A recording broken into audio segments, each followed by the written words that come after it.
Have you ever stayed completely silent? Because you knew the truth would be louder than any argument? That's exactly what I did. And 24 hours later, my wife's entire world came crashing down. My name is Ethan Carter, and this happened in Charlotte, North Carolina. Emily and I had been married for 9 years. She was brilliant, ambitious, and recently promoted to regional marketing director at a fast-growing tech company. I couldn't have been prouder. I owned a cybersecurity consulting firm. It wasn't glamorous, but it paid well, gave us a beautiful home in South Park, and let Emily chase every career opportunity she dreamed about. For years, we were partners then. Her company hired Ryan Mitchell. Ryan was funny. Ryan was charming. Ryan called himself everyone's work husband. At first, I laughed. Emily laughed too, until she stopped correcting people. Every company event suddenly became Ryan and I. Every business trip became Ryan already booked everything. Every inside joke somehow excluded me. When I mentioned it, Emily rolled her eyes. You're reading too much into it. Maybe I was, until one Friday evening. She walked into our kitchen dragging a suitcase. I'm flying to Denver tomorrow. I looked up. Company conference? She nodded. Ryan and I are presenting together. I asked one question. Can't someone else go with you? She sighed dramatically. Oh my God, Ethan. Don't start. I'm not starting anything. I just don't think traveling alone with a man who's constantly flirting with you is appropriate. She laughed. Not kindly, mockingly. Listen to yourself. Then she grabbed her phone. 5 minutes later, she posted something on Instagram. Men really think they own you. Boundaries aren't control. I'll travel with whoever I want. Thousands of people liked it.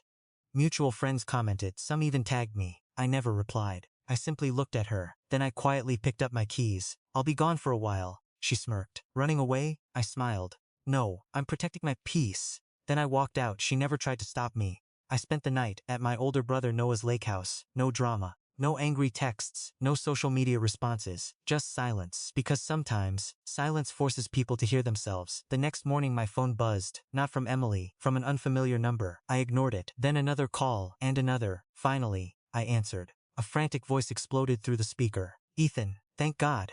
It was Mark Reynolds, Emily's CEO. He sounded terrified. I need to know what happened. What do you mean? What did you do? I haven't done anything. There was silence, then he whispered. Oh, dear God. Before I could ask another question, he hung up. 20 minutes later, Emily called. She was crying, actually crying. Ethan, please answer. I stayed quiet. Ethan, Ryan's gone. What? He resigned this morning. I frowned. So? He confessed. My heart slowed. Confessed to what? Emily inhaled shakily. He admitted he'd been manipulating expense reports, using fake client dinners, booking luxury hotels, claiming business travel that never happened. Millions? No, hundreds of thousands over 3 years. The company had launched an internal investigation overnight. Ryan knew they were closing in, so he confessed. And while confessing, he admitted something else. He told them, Emily whispered, that he kept pushing our friendship because he believed I'd eventually leave you. I closed my eyes. He admitted that? Yes.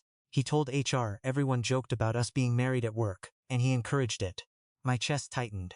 He said I never physically cheated, but admitted he intentionally blurred boundaries to isolate me from you. Emily couldn't stop crying. I swear I never knew. I believed her, but belief didn't erase damage. That afternoon the truth spread across the company.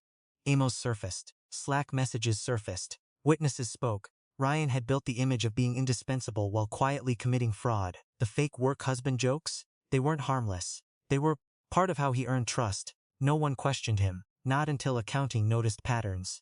Mark, the CEO, had called me because Emily told everyone we fought the night before. Then Ryan vanished. Mark thought I'd somehow confronted him. Instead, Ryan simply realized the investigation was over. He ran. Emily came home that evening, for the first time in years. She looked unsure of herself. She found me sitting on the back porch. Neither of us spoke. Finally, she handed me her phone. The Instagram post was still there. Over 30,000 views, hundreds of comments attacking husbands. She quietly deleted it. I'm sorry. I didn't answer. I wasn't defending Ryan. I know. I was defending my pride. I nodded. I know. She sat beside me. I spent so much time proving nobody could control me, that I stopped respecting the person who never wanted to control me in the first place. That sentence hit harder than anything she'd ever said. The following week she resigned. Not because anyone forced her, because every hallway reminded her how easily appearances become reality. She accepted a position with a nonprofit healthcare organization. 6 weeks later. Smaller salary, less prestige, far more peace. She also made another decision. She attended marriage counseling with me. Not because our marriage was broken, because neither of us wanted silent resentment replacing honest conversations ever again. Months later we visited the same lake house where I'd spent that lonely night. Emily squeezed my hand. I finally understand something. What? Trust isn't just about not cheating. It's about protecting your marriage from situations that make cheating believable. I smiled. Exactly. She leaned against my shoulder. I wish I'd understood that sooner. So do I, but we're here now.